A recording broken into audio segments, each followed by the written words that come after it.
Kawawa naman yung may-ari ng motor na to, Honda Beat oh. Ito kasing area na to mga lodi yan. Hanggang doon. Bawal kasi dyan pumarada. So konti lang ang diferensya. Ayan oh. Dito tayo nakaparada. Ayan, naklam siya mga lods. So malaki-laki babayaran niya dyan.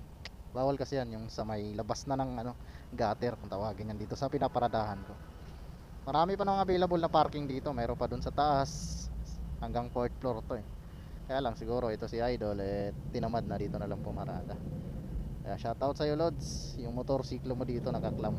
Kailangan kang mag-proceed sa nakalagay dito, your vehicle has been clamped for illegal parking. Present your vehicle ORCR and your driver license for proper identification and settle your fee with the cashier for unclamming. Aray ko, masakit yan. Mahal yan mga lods. Kala nyo ang may clam sa mga kalsada lang ha. Meron din dito sa pinaparadahan ko. Ayan o, kita mo yan. Lahat nasa ayos, nakaparada. Yun lang isa kay Lodi. Pawa naman si Idol. Walang kamalay-malay yung pag-out niya mamaya. Nakaklam yung motor niya. Aray ko. Kaya dapat talaga sumunod tayo kung ano yung patakarang pinapatupad sa mga establishmento para hindi tayo magkaroon ng problema at maabala.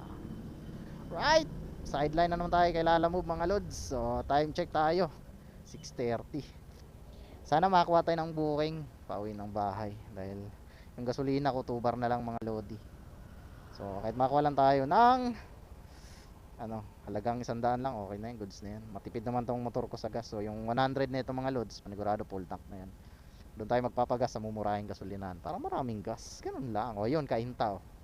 Sakto mo lang talaga doon sa ayan, pinagbuhatan. Pwede na yan mga lods. Rockwheel, the groove. Greenwood, yan, Greenwood. So kuha natin mga lodi. Ang drop off niyang Greenwood. So di ba? Tay-tay tayo ngayon papasok. Alright, pick upin na natin yan mga lods.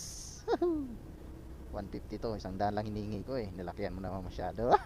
Ayan, message na natin sa apps si customer, kaya lang yung pick up the group i-Rockwell doon to sa may C5. So ikot na lang tayo. Sana makakuha pa na isa. Bago pala yan, tawagan muna natin kung ano yung ating pick upin. Etel buba mga lodi. Diba? Etel. Ma'am, good evening. Lalamove po ito. Wala pa naman po. Ano yung pick upin ko dyan, ma'am? Sige po, ma'am. On the way na po ako, ma'am. Okay, thank you. Alright, ganun lang. Diba? Pagkain, mga lodi. So, kung makakuha man tayo ng kasabay, syempre, itumbok na natin sa mismong Greenwoods lang din. Para, hindi sayang. Kasi pagkain to eh. Hindi tayo kukuha ng ibang ruta. Goods na yan.